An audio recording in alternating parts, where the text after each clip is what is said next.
Hello दोस्तों, आज मैं आपको जो कहानी सुनाने जा रही हूँ, ये कहानी है सोने चांदी के दो गुलाब घर की। तो चलिए दोस्तों, देखते हैं आज की ये कहानी। एक गांव में सोनम अपनी नानी सीता के साथ रहती थी। उसकी नानी दूसरों के घरों में काम करती थी, उसी से दोनों का गुजारा हो रहा था।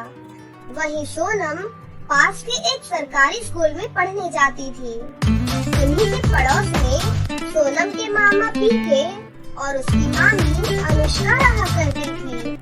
कुछ समय पहले जब सोनम के माता पिता एक सड़क हादसे में टपक गए थे, तो उसके मामा मामी ने मिलकर सोनम और उसकी नानी को घर से बाहर निकाल दिया था और सारी जमीन जायदाद पर अपना कब्जा कर लिया था।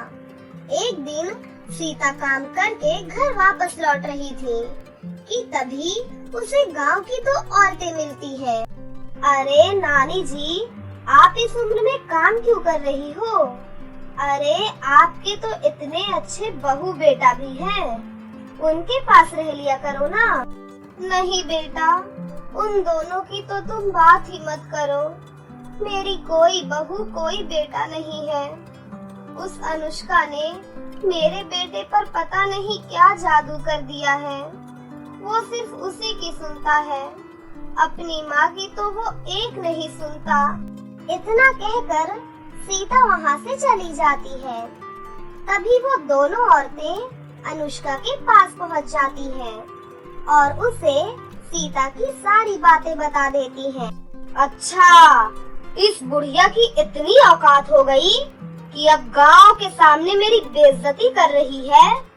इस बुढ़िया को तो मैं अभी सबक सिखाती हूँ। चुपके अनुष्का सीता के घर पहुँच जाती है।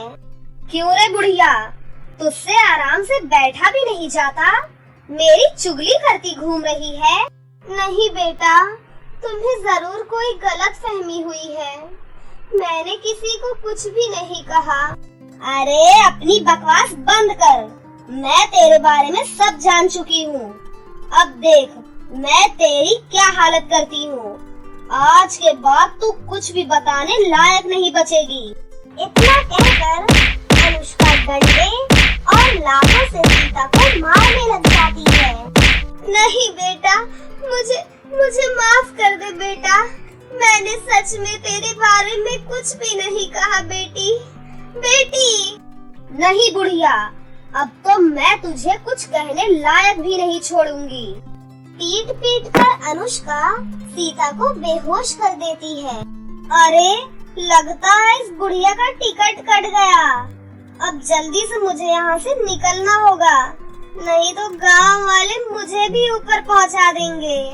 इतना कहकर अनुष्का वहाँ से भाग जाती है। थोड़ी देर बाद सोनम वहाँ पर आती है। नानी, क्या हुआ नानी? आंखें खोलिए नानी। सोनम गांव वालों की मदद से अपनी नानी को अस्पताल लेकर जाती है। थोड़ी देर बाद उसकी नानी को होश आ जाता है। नानी, क्या हुआ था? सीता सोनम को वो सारी बातें बताती है। ये सुनकर सोनम बहुत दुखी हो जाती है। थोड़ी देर बाद उनके पास डॉक्टर आता है। देखिए, आपके दोनों पैर अब खराब हो चुके हैं। माफ कीजिएगा, लेकिन अब आप चल फिर नहीं सकती। ये सुनकर दोनों जोर जोर से रोने लग जाती हैं। कुछ दिनों बाद सीता वापस अपने घर आ जाती है। बेटा, अब मैं काम कैसे करूँगी बेटा? कैसे हमारे घर का गुजारा होगा? नानी, आप बिल्कुल चिंता मत कीजिए। अब से काम आप नहीं बल्कि मैं करूँगी। वो भोली भाली सोनम काम की तलाश में घर से बाहर निकलती है, लेकिन कोई भी उसे अपने घर में काम नहीं देता। थक हार कर सोनम एक सड़क के किनारे जाकर बैठ जाती है। मुझे तो कोई भी काम नहीं दे रहा है। मैं कैसे अपनी नानी की दवाइयाँ लेकर आऊंगी और कैसे उन्हें खाना खिलाऊंगी? तभी सोनम को एक बूढ़ा आदमी दिखाई देता है। अरे बेटा, जरा इधर आओ, मेरी मदद करो बेटा। बताइए बाबा, क्या मदद करूं मैं आपकी? बेटा, मेरे पास बहुत सारा सामान है, तुम थोड़ा सामान लेकर मेरे घर पहुंचा दो बेटा। खुशी खुशी सोनम बाबा का सामान उसके घर तक पहुंचा देती है। तुम्हारा बहुत बहुत धन्यवाद बेटी। बाबा, मेरी नानी बहुत बीमार है, उनके लिए दवाइयाँ और खाना लेकर जाना है मुझे। क्या आप मुझे कहीं काम दिलवा सकते हैं बाबा? बेटी, अभी तुम बहुत छोटी हो, तुम क्या काम कर सकती हो बेटी? बाबा, मैं कोई भी काम कर सकती हूँ, आप बस मुझे काम दिलवा दीजिए। बेटी, मैं तुम्हें एक बगीचे के मालिक के पास लेकर चलता हूँ, शायद वो तुम्हें कोई काम दे सकता है। बूढ़े बाबा उसे गुलाब सिंह के पास लेकर जाते हैं। साहब, ये एक गरीब बच्ची है, इसे आप कोई काम दे दीजिए तो इसका भला हो जाएगा। हाँ तो ठीक है। ए लड़की, तू गुलाब बेच सकती है क्या? हाँ हाँ अंकल, क्यों नहीं। तो ठीक है, ये गुलाब जरा बाजार ले जा और इन्हें शाम तक बेच कर आ, उसके बाद मैं तुझे कुछ पैसे दूंगा।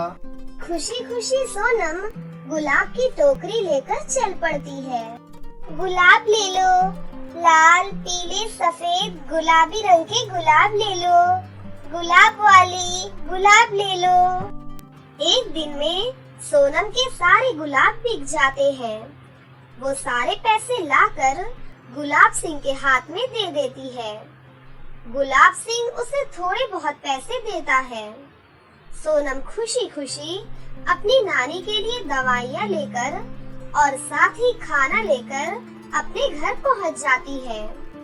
अगले दिन फिर से सोनम गुलाब बेचने जाती है। तभी वहाँ पर उसे करिश्मा नाम की एक परी देख लेती है।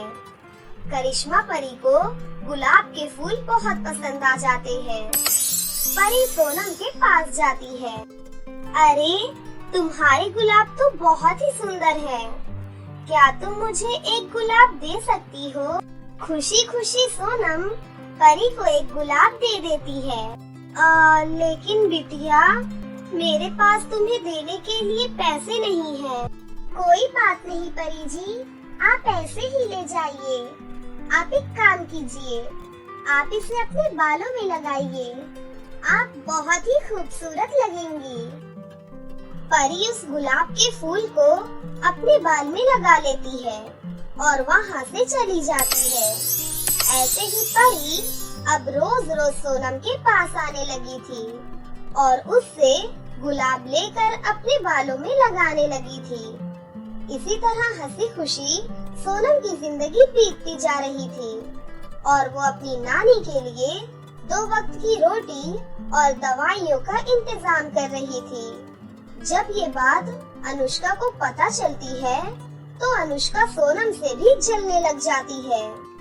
दोनों नानी नातिन कैसे खुश रह सकती है? मैं इन्हें बिल्कुल खुश नहीं रहने दूंगी। जरा देखूं तो ये लड़की गुलाब लेकर कहाँ से आती है। अनुष्का सोनम का पीछा करती है और गुलाब सिंह को वहाँ पर देख लेती है। अरे, ये तो मेरा भाई है। सोनम के जाने के बाद अनुष्का गुलाब सिंह के पास जाती है। भैया, अगर तूने कल से इस लड़की को गुलाब बेचने के लिए दिए तो मैं तुझसे सारे रिश्ते नाते तोड़ दूंगी। अरे नहीं नहीं, ऐसा क्यों बोल रही है बहन? तू चिंता क्यों कर रही है? मैं कल से क्या, मैं आज से ही इस लड़की को हटाता हूँ। ये हुई ना भाई वाली बात। अगले दिन सोनम गुलाब सिंह के पास जाती है। ए लड़की, चल भाग यहाँ से, तू अच्छे से काम नहीं कर रही है हमारा। अब मैंने किसी और को रख लिया है, चल जा यहाँ से। लेकिन अंकल, मैं तो सही से काम कर रही थी। अरे मैंने बोला ना, चली जा यहाँ से, नहीं तो तेरी बहुत पिटाई करूँगा। रोते रोते सोनम वहाँ से चली जाती है और जाकर एक पेड़ के नीचे बैठ जाती है। मुश्किल से एक काम मिला था, वो भी उन्होंने छीन लिया। अब मैं नानी की दवाइयाँ लेकर कहाँ से जाऊंगी, कहाँ से खाना लाऊंगी उनके लिए। तभी वहाँ पर करिश्मा परी आ जाती है। अरे आज तुम गुलाब नहीं लाई? सोनम परी को वो सारी बातें बताती है और जोर जोर से रोने लग जाती है। परी अपने बालों से 2 गुलाब के फूल निकालती है। उनमें से एक गुलाब सोने का था और दूसरा चांदी का था। बिटिया, तुमने मुझे बहुत सारे गुलाब दिए और आज मैं तुम्हें सिर्फ 2 गुलाब देना चाहती हूँ। ये एक सोने का और दूसरा चांदी का गुलाब है।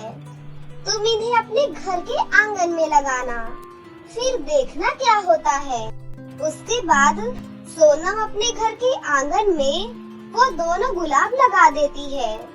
फिर अगले दिन जब सोनम देखती है तो दोनों गुलाब जादुई सोने और चांदी के गुलाब घर में बदल जाते हैं। तभी वहाँ पर परी आती है। बिटिया, तुम इस चांदी वाले गुलाब घर में रहना। तुम्हें यहाँ पर बहुत सारी सुख सुविधा मिलेगी और इस सोने वाले गुलाब घर में तुम्हें बहुत सारी धन दौलत मिलेगी। लेकिन तुम्हें उतनी ही धन दौलत मिलेगी जितनी तुम्हें जरूरत है। यदि तुमने लालच किया तो तुम्हें बहुत कड़ी सजा भी मिल सकती है। नहीं परी जी, मुझे धन दौलत नहीं चाहिए। मुझे बस नानी के लिए 2 वक्त की रोटियां चाहिए। सोनम अपनी नानी के साथ जादुई चांदी वाले गुलाब घर में रहने लग जाती है। जब सोने और चांदी के गुलाब घरों की बात उसकी मामी को पता लगती है तो अनुष्का लालच में सोने वाले गुलाब घर में चली जाती है। उसके बाद सोने वाले गुलाब घर से एक रोशनी निकलती है और अनुष्का एक बिल्ली बन जाती है। उसके बाद वो सारे गांव में मियाऊ मियाऊ करके घूमती है। बहुत समय पहले की बात है। अनन्या नाम की एक लड़की शहर में अपने माता पिता के साथ रहती थी। उसके पिता एक कंपनी में काम करते थे। एक दिन उसकी माँ बहुत ज्यादा बीमार हो जाती है और उसे अस्पताल में भर्ती कराया जाता है। डॉक्टर उनका चेकअप करते हैं। सर, आपकी पत्नी को कोरोना वायरस हुआ है, इसीलिए इन्हें 14 दिन इसी अस्पताल में रखा जाएगा। वैसे इनकी हालत बहुत ही सीरियस है। ये सुनकर उसके पिता सागर बहुत ही घबरा जाते हैं और दुखी मन से अपनी बिटिया को लेकर घर आ जाते हैं। फिर कुछ दिनों बाद उसकी माँ की अस्पताल में ही मृत्यु हो जाती है। ये सुनकर दोनों पिता बेटी बहुत दुखी हो जाते हैं। अब सागर घर का काम करता था और उसके बाद अपनी बिटिया को स्कूल भेजकर अपने ऑफिस जाता था और वापस आकर फिर से घर का सारा काम करता था। इसी तरह काफी दिन बीत जाते हैं। सागर भी इतना काम करने की वजह से थोड़ा बीमार रहने लगा था। एक दिन अनन्या की बुआ और फूफा उनसे मिलने आते हैं। अरे साले साहब, आपने ये क्या हाल बना रखा है? हाँ भैया, देखो तो जरा, भाभी के जाने के बाद अपनी कैसी हालत बना ली आपने। गुड़िया के ऊपर से माँ का साया तो जा चुका है, एक आप ही बचे हैं भैया। आपको कुछ हो गया तो गुड़िया बेचारी अकेली कैसे रहेगी? तो फिर तुम ही बताओ बहन, क्या करूँ मैं? गुड़िया को ऐसे अकेले भी नहीं छोड़ सकता और घर का काम करना भी बहुत जरूरी है और नौकरी पर जाना वो भी तो जरूरी है। अरे साले साहब, आप दूसरी शादी कर लीजिए। गुड़िया को एक माँ भी मिल जाएगी और आपको भी एक पत्नी मिल जाएगी। फिर आपके ऊपर इतना ज्यादा बोझ नहीं रहेगा। हाँ भैया, ये बिल्कुल सही बोल रहे हैं। आप जल्दी से दूसरी शादी कर लीजिए और हमारी नई भाभी लेकर आइए। उनकी बातें सुनकर सागर आस्था नाम की एक औरत से दूसरी शादी कर लेता है। आस्था की पहले से ही एक बेटी थी जिसका नाम माधुरी था। आस्था, तुम्हें तो पता है ना, मैंने तुमसे शादी सिर्फ अपनी बेटी के लिए ही की है। मैं चाहता हूँ कि तुम मेरी बेटी को एक सगी माँ की तरह प्यार करो। जी, आप बिल्कुल भी चिंता ना करें, मैं अनन्या को अपनी ही बेटी की तरह प्यार करूंगी। उसके बाद सागर आस्था और उसकी बेटी को अपने घर लेकर आता है। पिताजी, ये कौन है? बेटा, ये तुम्हारी माँ है। आज से तुम्हें अकेले रहने की कोई जरूरत नहीं है। ये तुम्हें बहुत प्यार करेंगी बेटा। ये सुनकर अनन्या बहुत खुश हो जाती है। कुछ दिन तो आस्था उससे बहुत प्यार करती थी, उसकी सारी इच्छाएं भी पूरी करती थी। लेकिन उसकी बेटी माधुरी बहुत ही जिद्दी लड़की थी और वो अनन्या से जलने लगी थी।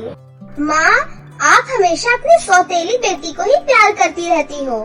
मेरे ऊपर से तो आपका ध्यान ही हट गया है। अरे बेटा, मैं ये सब कुछ तेरे लिए ही तो कर रही हूँ। कुछ दिन ये प्यार का झूठा नाटक करके मैं तेरे नए पापा का भरोसा जीत लूंगी। उसके बाद मैं इस लड़की को दूध से मक्खी की तरह निकाल दूंगी और घर की एक लौती राजकुमारी तू ही होगी। ये सुनकर दोनों माँ बेटी बहुत खुश हो जाती हैं और खुशी से नाचने लग जाती है। कुछ दिनों बाद आस्था अपना असली रूप दिखाना शुरू कर देती है। सुन कलमुही, क्या कर रही है तू यहाँ? माँ, मैं थोड़ी देर खेल रही हूँ। लेकिन आप मुझसे ऐसे क्यों बात कर रही हो? आप ठीक तो हो ना माँ? मैं बिल्कुल ठीक हूँ। ये खेलना वेलना छोड़ और चुपचाप अंदर जाकर घर का काम कर। काम? मुझे तो कुछ भी नहीं आता माँ। अगर काम करना नहीं आता तो सीख ले, नहीं तो तुझे आज से खाना नहीं मिलेगा। उसके बाद अनन्या घर के काम में लग जाती है। सारे दिन वो घर का काम करती है, लेकिन फिर भी आस्था उसे कुछ भी खाने नहीं देती। माँ, मैं आपकी शिकायत अपने पापा से करूँगी। उन्हें आपके बारे में सब कुछ बताऊंगी कि आप मुझसे कितना काम करवाती हो। देख लिया माँ, आपने इस चुड़ैल को कितना सर पर चढ़ा रखा है। कैसे सरेआम आपको धमकी दे रही है ये।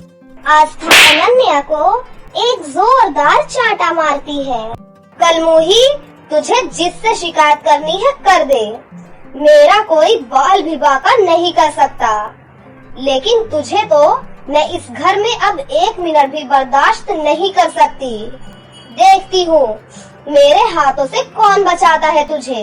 निकल जा मेरे घर से। मैं आपके आगे हाथ जोड़ती हूँ माँ, मुझे माफ कर दो।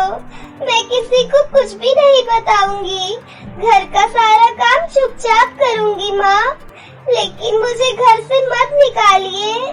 हाँ तो ठीक है, सुबह से शाम तक घर का काम तू करेगी। और हाँ, कल से स्कूल जाने की भी कोई जरूरत नहीं है, समझी तू? अनन्या सुबह से शाम तक घर का काम करती थी, लेकिन फिर भी दोनों माँ बेटी उसे बहुत मारती थी और हमेशा उसे भला बुरा बोलती थी। एक दिन अनन्या का जन्मदिन था। उसने बहुत ही खूबसूरत ड्रेस पहनी थी। वो ड्रेस पहनकर अपनी सौतेली माँ और बहन के पास आती है। माँ, आज मेरा जन्मदिन है। हाँ तो मैं क्या करूँ? मुझे क्यों बता रही है? चली जाए यहाँ से चुपचाप और अंदर जाकर घर का काम कर। वाह माँ, इसने कितनी सुंदर ड्रेस पहनी हुई है। माँ, ये ड्रेस इससे लेकर मुझे दीजिए। ए लड़की, जल्दी से अपने फटे पुराने कपड़े पहन और ये ड्रेस मेरी बेटी को दे। तू इस ड्रेस में बिल्कुल सुंदर नहीं लग रही। नहीं माँ, ये ड्रेस मैं आपको बिल्कुल नहीं दूंगी। ये ड्रेस मेरी माँ की अंतिम निशानी है। देखो तो माँ कैसे जिद कर रही है। इसकी पिटाई करो और इससे छीन कर ये ड्रेस मुझे दो। देख लड़की, प्यार से बोल रही हूँ, ये ड्रेस मेरी बेटी को दे, नहीं तो तेरे साथ अच्छा नहीं होगा। नहीं माँ, मैं ये ड्रेस किसी को नहीं दूंगी। उसके बाद दोनों माँ बेटी उसकी बहुत पिटाई करती हैं और अनन्या से उसकी ड्रेस छीन लेती है। अनन्या अपनी माँ की तस्वीर के सामने खड़ी होकर जोर जोर से रोने लग जाती है। माँ, आप कहाँ चली गई माँ? काश आप मेरे साथ होती। देखिए ना माँ, इन दोनों ने आपकी आखिरी निशानी भी मुझसे छीन ली माँ। तभी वहाँ पर अनन्या की असली माँ प्रकट हो जाती है। मेरी प्यारी बिटिया, मुझे माफ कर दे बेटा, मुझे इस तरह तुझे छोड़कर जाना पड़ा। माँ देखो ना, ये सौतेली माँ मेरे साथ कैसा व्यवहार करती है। मुझसे घर का सारा काम कराती है, बदले में मुझे खाना भी नहीं देती। माँ आप बहुत अच्छी थी, ये माँ बहुत गंदी है। कोई बात नहीं बेटा, मैं अपनी बेटी पर किए गए अत्याचार का बदला जरूर लूंगी। उसके बाद उसकी माँ अपनी जादुई साड़ी प्रकट करती है। हे जादुई साड़ी, इस दुष्ट औरत को सबक सिखाओ और मेरी बेटी की रक्षा करना। इतना कहकर उसकी माँ वहाँ से गायब हो जाती है। उसके बाद जादुई साड़ी उसकी सौतेली माँ के पास जाती है और उसकी खूब धुलाई करती है। फिर थोड़ी देर में माधुरी वहाँ पर अनन्या की ड्रेस पहनकर आती है। मम्मी ये देखो मैं कैसी लग रही हूँ। जादुई साड़ी माधुरी के पास जाती है और उसकी बहुत पिटाई करने लगती है। माँ, ये क्या हो रहा है माँ? ये साड़ी हमारी पिटाई क्यों कर रही है? पता नहीं बेटा, मैं तो आराम से बैठी हुई थी। ये साड़ी मेरे पास आई और मेरी पिटाई करने लगी। मत मारो हमें, बचाओ हमें कोई। उनकी आवाज सुनकर अनन्या वहाँ आती है। नहीं माँ, इनको मारना बंद करो, इन्हें माफ कर दो। तभी जादुई साड़ी रुक जाती है। उसके बाद जादुई साड़ी से अनन्या की असली माँ प्रकट हो जाती है। तुमने हमेशा मेरी बिटिया को परेशान किया है और उसके साथ हमेशा सौतेला व्यवहार किया है और आज इसी की वजह से तुम बच गई हो, नहीं तो मैं तुम्हें आज सीधा ऊपर पहुंचा देती। हमें माफ कर दो बहन, हमसे बहुत बड़ी गलती हो गई। आज से हम कभी भी इसे परेशान नहीं करेंगे। बिटिया अब मैं चलती हूँ और इस जादुई साड़ी को मैं यहीं छोड़कर जा रही हूँ। ये हमेशा तुम्हारी रक्षा करेगी और तुम्हारी सारी मनोकामनाएं भी पूरी करेगी। इतना कहकर अनन्या की असली माँ वहाँ से गायब हो जाती है। उसके बाद से दोनों माँ बेटी सुधर जाती है और अनन्या के साथ अच्छा व्यवहार करती है। अनन्या को अगर कुछ भी चाहिए होता था तो वो जादुई साड़ी से मांग लिया करती थी और वो जादुई साड़ी पर बैठकर आसमान की सैर भी करती थी और गरीब लोगों की मदद भी करती थी। उसके बाद सभी लोग हंसी खुशी अपनी जिंदगी जीने लगते हैं।